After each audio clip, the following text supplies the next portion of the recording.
Very good morning बच्चों। देखिए, आज हम लोग सीखेंगे डेरिवेटिव और इंटीग्रेशन के बारे में कि आखिर ये डेरिवेटिव और इंटीग्रेशन क्या होता है और कैसे हेल्प करता है ये फिजिक्स में आपके। शुरू करते हैं डेरिवेटिव से।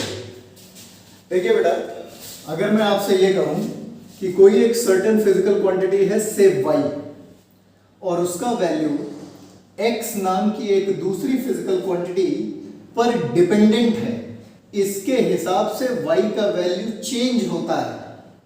यानी y एक डिपेंडेंट वेरिएबल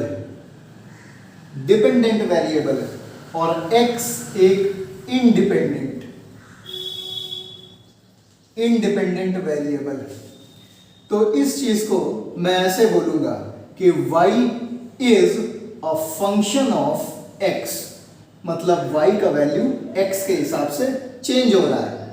इस चीज को आप ऐसा समझ सकते हैं कि आप अपने घर से किसी इंस्टेंट जीरो टाइम पर निकले और अगले 1 मिनट में आपने अपने घर से A से आप निकले एट t0 पे, और अगले 1 मिनट में आपने करीब 10 मीटर के बराबर डिस्टेंस कवर की।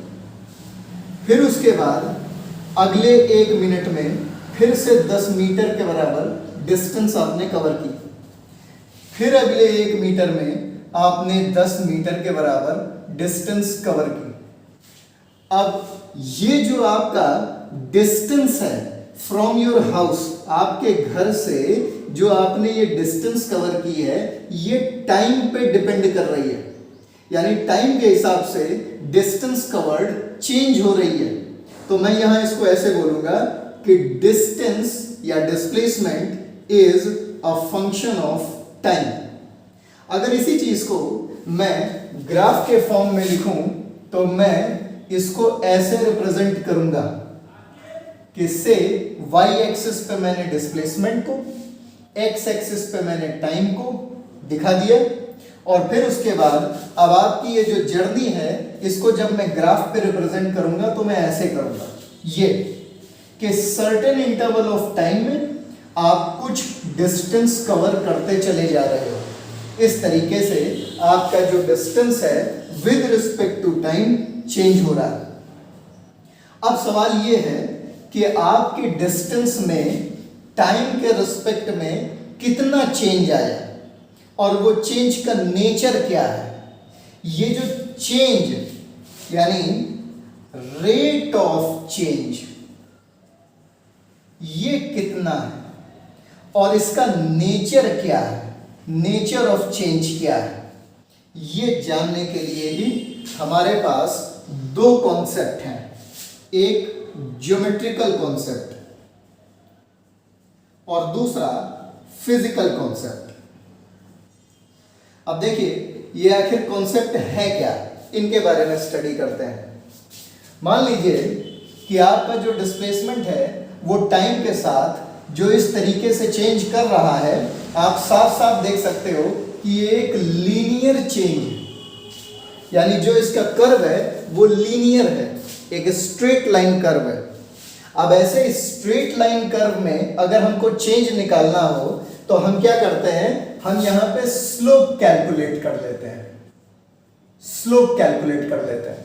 और स्लोप कैलकुलेट करने का तरीका है, स्लोप को हम m से दिखाते हैं और स्लोप कैलकुलेट करने का तरीका है y2 minus y1 upon x2 minus x1।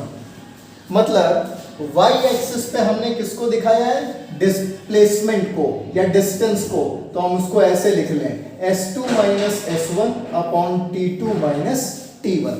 x axis पे हमने टाइम को दिखाया है, y एक्सिस पे हमने डिस्टेंस को दिखाया है।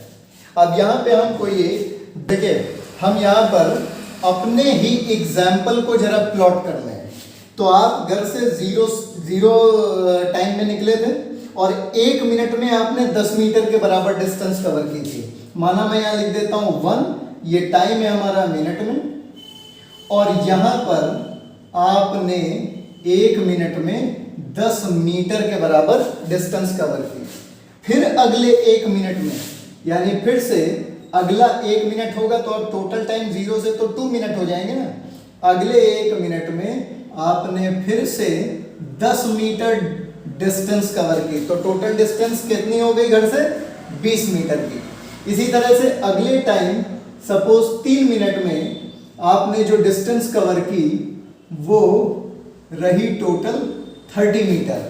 यानी 0 से अगर देखें तो 1 + 1 + 1 यानी टोटल 3 मिनट के बाद आप 10 + 10 + 10 यानी 30 मीटर अपने घर से दूर हो गए 3 मिनट में।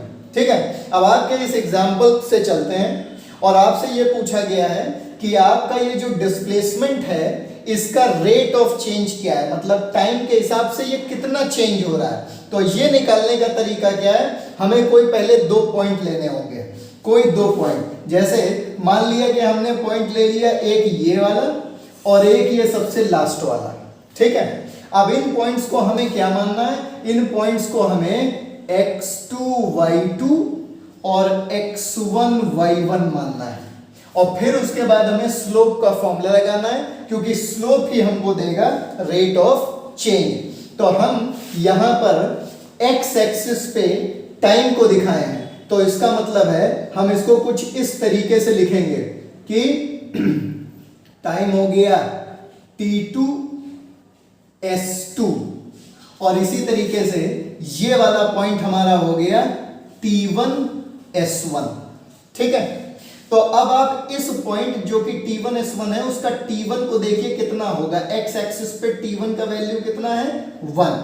इसी तरह से y1 यानी कि s1, तो s1 का वैल्यू कितना है? 10 मीटर। इसी तरह से इस पॉइंट के x और y देखिए, तो x एक्सिस पे इसका वैल्यू 3 है यानी ये वैल्यू t2 हुआ और इसी तरह से y एक्सिस पे इसका वैल्यू 30 है यानी s2 का वैल्यू 30 हुआ। अब आप स्लोप निकालिए, m = y2 - y1 या s2 - s1, तो कितना है s2 आपका?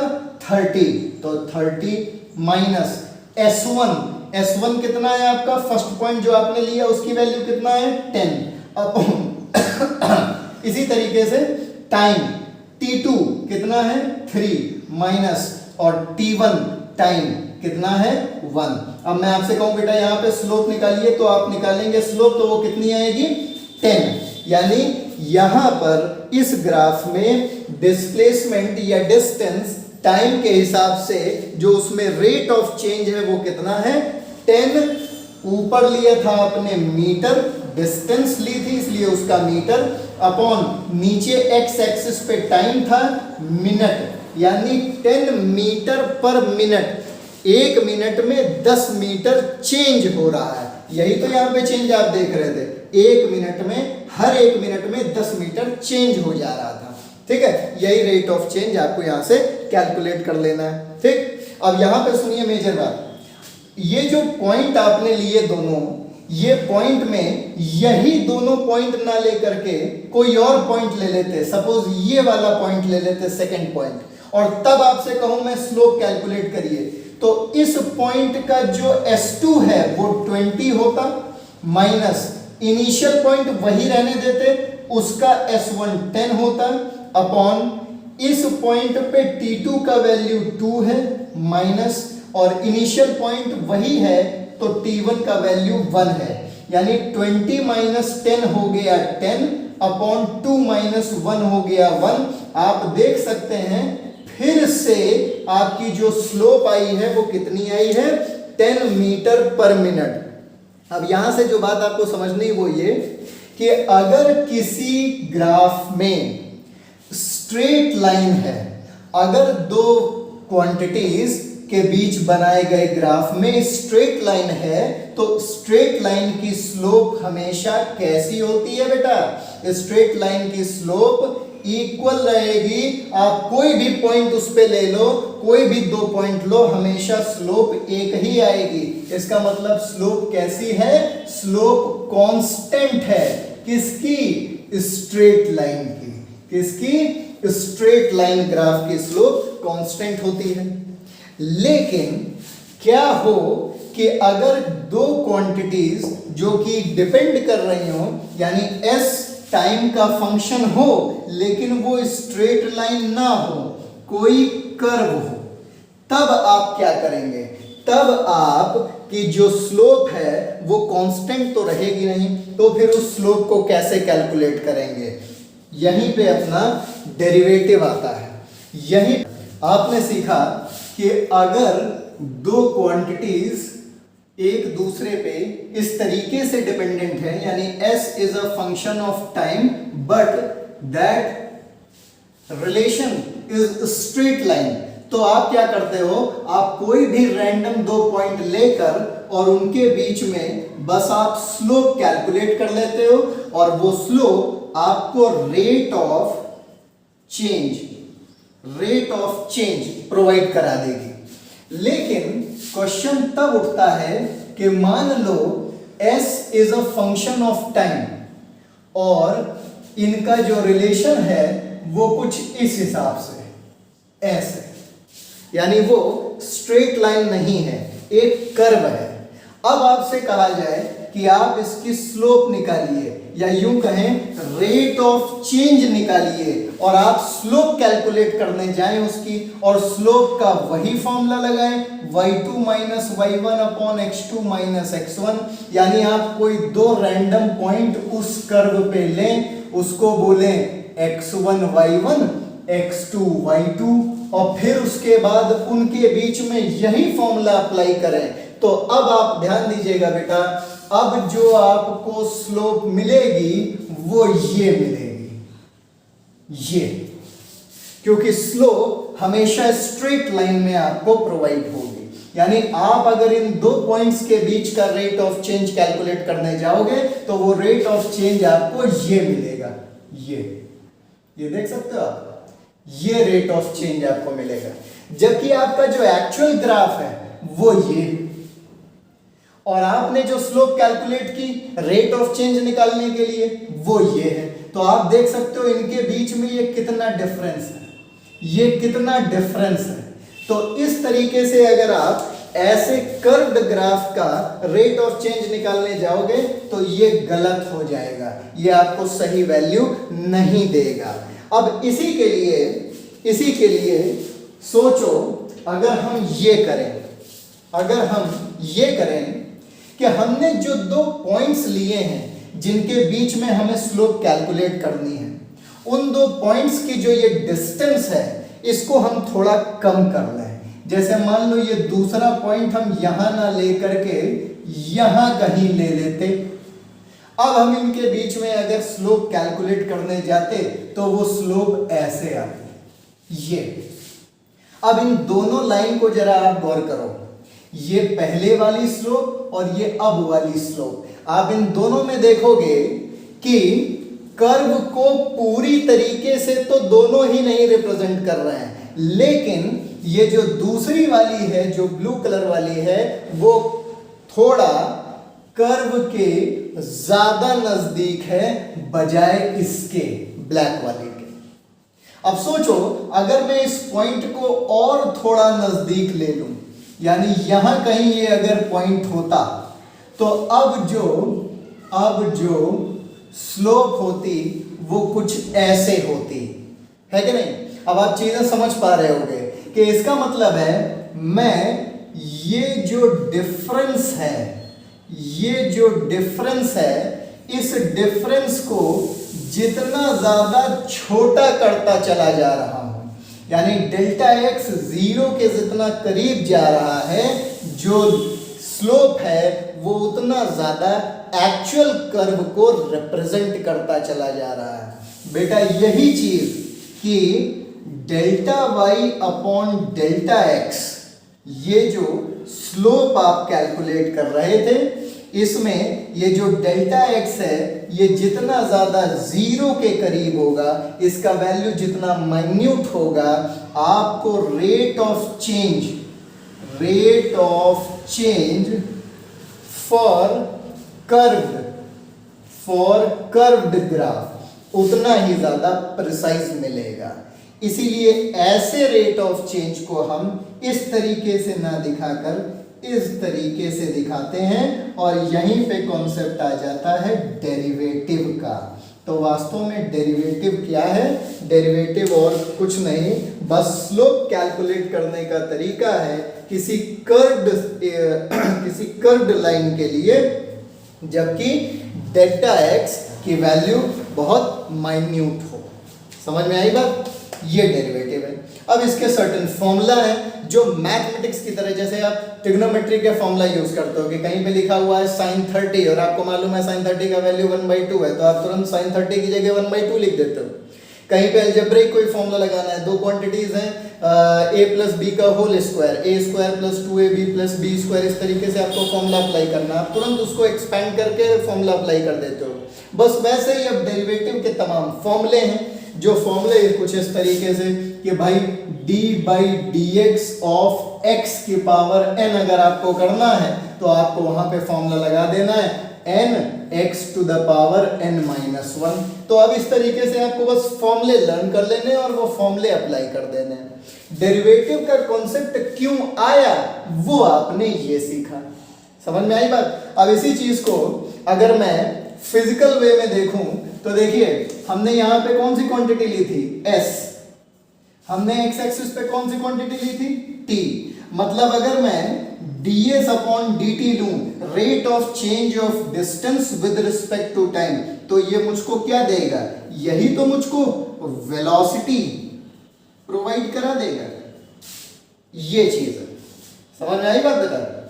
तो अब देखिए बेटा, आपने ये सीखा, अगर आप जो आपने डेरिवेटिव सीखा उसको हम फिजिक्स में अप्लाई देखिए कैसे करता है। मान लीजिए कि कोई एक बॉडी है, से वो t टाइम में s डिस्प्लेसमेंट कवर कर रही है, ठीक है? तो अब उसके बीच का जो ग्राफ है वो अगर मैं ऐसे ड्रॉ कर दूं, इस तरीके से कोई एक बॉडी जो है वो t टाइम में s डिस्प्लेसमेंट कवर करती है, यानी टाइम के हिसाब से जो उसका डिस्प्लेसमेंट है वो कुछ इस तरीके से चेंज होता है, कर्व्ड नेचर लेके चेंज होता है। अब ऐसी पोजीशन में अगर मुझे इस बॉडी की वेलोसिटी निकालनी हो तो मैं क्या करूंगा? मैं उस वेलोसिटी को कैलकुलेट करने के लिए ये काम करूंगा।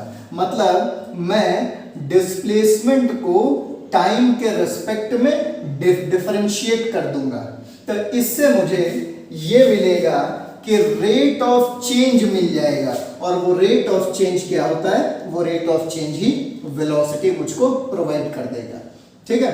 इसी तरह से अगर मान लो यहाँ डिस्प्लेसमेंट ना होता, वेलोसिटी होती, और वेलोसिटी में टाइम के हिसाब से चेंज आ रहा होता, तो अब मुझसे एक्सीलरेशन पूछा जाता, तो मैं फिर से वेलोसिटी को टाइम के हिसाब से डिफरेंशिएट कर देता और मुझको अब एक्सीलरेशन मिल जाता है इस ग्राफ से, ठीक है? अब देखिए, मान लीजिए कि कोई एक बॉडी है और उसकी वेलोसिटी टाइम के हिसाब से कुछ इस तरीके से डिपेंडेंट है, ऐसे। ये मतलब कोई एक बॉडी है और टाइम के हिसाब से उसकी वेलोसिटी इस तरीके से वेरी कर रही है, जैसा कि मैंने आपको ग्राफ ड्रॉ करके दिखाया। अब आप जानते हो कि वेलोसिटी डिस्प्लेसमेंट अपॉन टाइम होती है, मतलब डिस्प्लेसमेंट को मैं वेलोसिटी इनटू टाइम लिख सकता हूं। इसका मतलब ये हुआ कि 0 से लेके t टाइम में, 0 से लेके t टाइम में कितना डिस्प्लेसमेंट कवर किया इस बॉडी ने, ये मैं v और t ग्राफ के सिर्फ इस एरिया को कैलकुलेट करके बता सकता हूं। भाई ये आपको एक साफ साफ एक रेक्टेंगल नजर आ रहा है। रेक्टेंगल का मतलब ही होता है लेंथ इनटू ब्रेड्थ, और अगर आप गौर से देखें तो लेंथ यहां पे 0 से लेके t यानी कि t-0 t ही तो है, और ब्रेड्थ यहां पर 0 से लेके v यानी v-0 है। इसका मतलब अगर मुझे vt ग्राफ में डिस्प्लेसमेंट निकालना है तो मैं मात्र उस ग्राफ का एरिया निकाल लूंगा, एरिया अंडर कर्व, और मुझको डिस्प्लेसमेंट मिल जाएगा, है कि नहीं बेटा? अब यहीं से कंसेप्ट शुरू होता है हमारे इंटीग्रेशन का। देखिए कैसे, क्या कंसेप्ट है? ऐसा है कि आपने ये तो सीख लिया कि एरिया निकाल लेने से भी कुछ सर्टेन फिजिकल क्वांटिटीज हमको मिल जाती हैं। अब मान लिया कि हमने एक ऐसा ग्राफ लिया v और t के बीच में जो कि कुछ इस तरीके से है, ये ऐसा एक कर्व्ड ग्राफ है, ठीक है। और अब हमसे ये कहा जाए कि भाई इसका, इस vt ग्राफ का डिस्प्लेसमेंट निकालिए। तो अब जब हम डिस्प्लेसमेंट निकालने जाएंगे तो हम इस कर्व्ड ग्राफ, इसको मैं 0 से स्टार्ट करता हूं पहले। ये मैंने ग्राफ बनाया 0 से, देखिए स्टार्ट करके।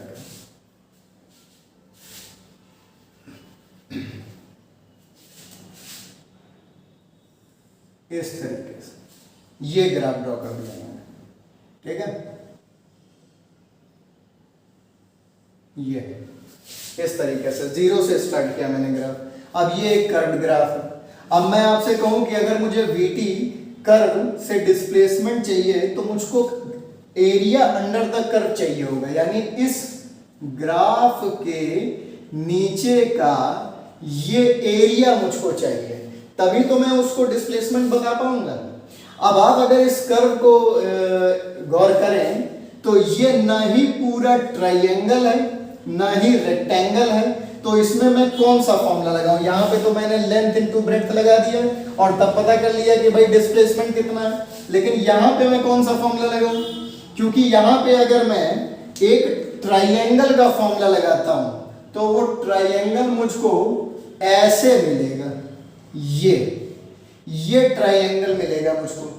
अब आप देख सकते हैं कि कर्व तो आपका ये जा रहा है, इसके नीचे का ये एरिया मुझको चाहिए। अब अगर ट्राइंगल का मैं एरिया लगा दूं हाफ बेस इनटू हाइट, तो मुझको ये जो अननेसेसरी पार्ट है इसकी कैलकुलेशन भी उसमें इंक्लूड करनी पड़ेगी अपने ट्राइंगल में, ठीक है। तो अब ये जो अननेसेसरी कैलकुलेशन है ये मेरे आंसर को गलत कर देंगी। इसी वजह से बेटा, इसी वजह से हम इंटीग्रेशन का यूज करते हैं। अब इंटीग्रेशन का यूज हम कैसे करते हैं? तो देखिए बेटा, अब मुझे VT कर्व के नीचे का एरिया निकालना है ताकि मैं डिस्प्लेसमेंट को निकाल पाऊं, ठीक है। अब ध्यान दीजिए, इस कर्व का अगर मैं एरिया निकालना चाहता हूं और वो एरिया में 0 से लेके T तक, 0 से लेके T तक अगर निकालने जाऊंगा तो मुझे ये पूरा एक ऐसे फिगर मिलेगा और उसका मुझे एरिया निकालना होगा, जिसमें कि ये जो पार्ट है बेटा, ये पार्ट, ये देख रहे हो, ये पार्ट अननेसेसरी कैलकुलेशन में मेरी आ जाएगा, क्योंकि मेरा कर्व तो ये है और ये इसको भी इंक्लूड कर लेगा।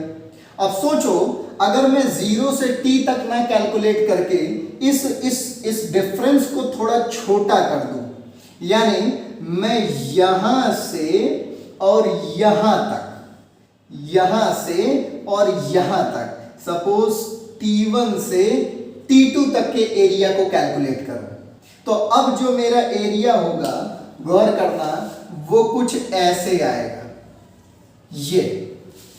और अब तुम अगर गौर करो तो तुम्हें मिलेगा कि अब मेरा जो ये अननेसेसरी कैलकुलेटेड एरिया था ये काफी रिड्यूस हो चुका है। यानी अब मेरा कर्व ये रहा, ये कर्व देख पा रहे हो तुम, ये देखो, ये ब्लैक वाला ये कर्व ये रहा, और मेरा जो अब कैलकुलेशन होगा उसमें इतना, ये जो है, ये देख रहे हो, ये जिसको मैं शेड कर रहा हूं, ये अननेसेसरी पार्ट अब बच रहा है। अभी भी है, गलत करेगा ये मेरे एरिया के कैलकुलेशन को, लेकिन पहले वाले से तो काफी आसान कर दिया। अब तुम सोचो, अगर मैं इस डिफरेंस को और कम कर दूं, और काफी कम कर दूं, सपोज सिर्फ इतनी बड़ी एक स्ट्रिप तक रखूं, तो अब जो मेरा एरिया होगा, जो कैलकुलेट करूंगा मैं एरिया, वो ज्यादा से ज्यादा कर्व की तरफ क्लोज होगा, या यूं कहें ज्यादा से ज्यादा प्रिसाइज होगा और कर्व को रिप्रेजेंट करेगा। तो बेटा यही तरीका कि ये डिफरेंस को बहुत छोटा कर देना और फिर इसको पतली पतली स्ट्रिप्स के फॉर्म में, ये एरिया को पतली पतली स्ट्रिप्स में बांट लेना और 0 से लेकर t तक ये सारी स्ट्रिप्स का एरिया सम कर देना, बस यही कहलाता है इंटीग्रेशन। और ये इसी तरीके से आपको हेल्प करता है किसी सर्टेन क्वांटिटी को डिटरमाइन करने में, जो कि आपको एरिया से कैलकुलेट करनी थी किसी कर्व्ड ग्राफ के लिए। ठीक है, अब इसी चीज को लिखने का तरीका क्या होगा? इसको लिखने का तरीका होगा कि भाई v एट t, यानी t पर v कितना है मल्टीप्लाइड बाई dt। इसी चीज को जब बहुत छोटा कर देंगे तो dt लिखूंगा और इसको सम कर दूं, यानी इन स्ट्रिप्स का टोटल सम कर दूं। कैसा सम कर दूं?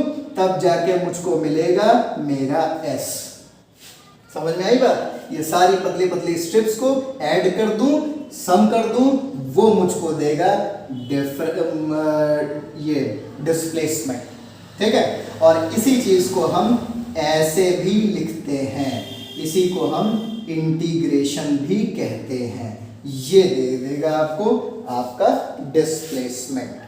अब इसके भी सर्टेन फॉर्मूला है, वो फॉर्मूला आप अप्लाई कर लेते हैं। जैसे मान लो कोई एक है से x dx का इंटीग्रेशन आपको करना है, तो आप x की पावर n का, तो आप इसका इंटीग्रेशन कैसे करेंगे? इसका फॉर्मूला रहेगा x की power n plus 1 upon n plus 1। ये इसका फॉर्मूला है, बस आप फॉर्मूला अप्लाई कर दोगे और आपको वो वैल्यू मिल जाएगी। क्या वैल्यू मिल जाएगी? आप ये सोच के चलो कि आपको कोई ना कोई एरिया मिल रहा होगा वहां पर। समझ में आई बात बेटा? अब इसको तुमको एक तरह से सिखाता हूं। देखो, मान लो कोई एक ग्राफ है, चेक कर लो तुम खुद। मान लो कोई एक ग्राफ है से y is equal to x का, और वो इस तरीके से y is equal to x का एक ये ग्राफ है। ठीक है, अब इस ग्राफ को अगर तुम गौर करो तो ये इसका 0 पॉइंट है, ये इसका x पॉइंट है, और y x पर भी x ही होता है। y x है तो मतलब y x पर x ही वैल्यू दे रहा है। ठीक है, तो यही तो ग्राफ हुआ। अब मैं आपसे कहूं कि भाई आप y एट x का dx पर इंटीग्रेशन करिए, तो आप क्या करेंगे? आप करेंगे कि भाई इंटीग्रेशन ऑफ y कितना है x, तो y की जगह x रख दिया, डॉट dx। अब इसका इंटीग्रेशन करो, x की पावर कितनी है 1, तो x की पावर 1 यानी x की पावर n। अब इसका इंटीग्रेशन क्या होगा? x की पावर n प्लस 1, तो x की पावर n का वैल्यू कितना है बेटा 1 प्लस 1 अपॉन n प्लस 1, फिर 1 प्लस 1, ये कितना आ गया 1 प्लस 1 यानी कि 2, और ऊपर आ गया x स्क्वायर, यानी इसको लिख सकते हो हाफ x स्क्वायर। अब तुम अगर गौर करो इसको बेटा, इसको थोड़ा गौर करो तो हाफ इसको लिख सकते हो x इंटू एक्स, ऐसे ही तो लिख सकते हो। अब देखो अगर मैं तुमसे ये कहता कि इस कर्व का नीचे का एरिया निकालो, तो तुम मुझसे ये कहते कि सर ये तो एक रेक्टेंगल है, और अगर ये एक ये एक ट्राइंगल है, और अगर ये एक ट्राइंगल है तो किसी ट्राइंगल का एरिया तो हाफ बेस इंटू हाइट होता है, तो 1/2 इंटू बेस कितना है x, हाइट कितनी है x, कितना आ गया बेटा x स्क्वायर बाई 2।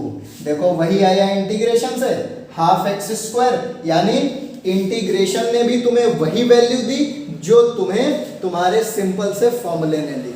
तो अल्टीमेटली जब कोई कर्व होगा तब भी इंटीग्रेशन तुम्हें वही वैल्यू देगा जो तुम इन पतली पतली स्ट्रिप्स से कैजुअली एक एक करके इन सब के एरिया कैलकुलेट करते। Integration gives you area. अब जितनी भी फिजिकल क्वांटिटी फिजिक्स में है जो कि एरिया से निकलेंगी, जैसे एक वो क्वांटिटी आई है वर्क, फोर्स इनटू डिस्प्लेसमेंट। तो अगर फोर्स और डिस्प्लेसमेंट को तुम किसी कर्व से रिप्रेजेंट कर रहे हो और तुम्हें वर्क निकालना है तो भी तुम उसके नीचे का एरिया निकाल सकते हो। अब इसी चीज को मैं ऐसे भी लिख सकता हूं एफ डॉट डी एस, यानी इंटीग्रेशन कर दूं एफ डॉट डी एस के रिस्पेक्ट में तो मुझे वर्क मिल जाएगा, है कि नहीं। तो इस तरीके से आपको इंटीग्रेशन हेल्प करता है। तो ये है बेटा आपका डेरिवेटिव और इंटीग्रेशन। वास्तव में आज आपने ये सीखा कि डेरिवेटिव और इंटीग्रेशन आप यूज क्यों करते हो, आखिर उससे आपको क्या फायदा है फिजिक्स के रिस्पेक्ट में। तो इस तरीके से आप अगर ध्यान रखेंगे कि आप जब कोई कहीं पर डिफरेंशिएशन या इंटीग्रेशन अप्लाई कर रहे हो तो वास्तव में आप करना क्या चाह रहे हो, आप उन क्वांटिटीज से कोई एक तीसरी क्वांटिटी कैलकुलेट करना चाह रहे हो जो कि उन दोनों के एरिया से निकलती हो। इसी तरह से डेरिवेटिव में जो कि उन दोनों के स्लोप से निकलती हो, ऐसी किसी क्वांटिटी को आप कैलकुलेट करने जा रहे हो। आई होप कि आपको ये सब समझ में आया। अगर समझ में आया तो please like share and subscribe the video. Thank you.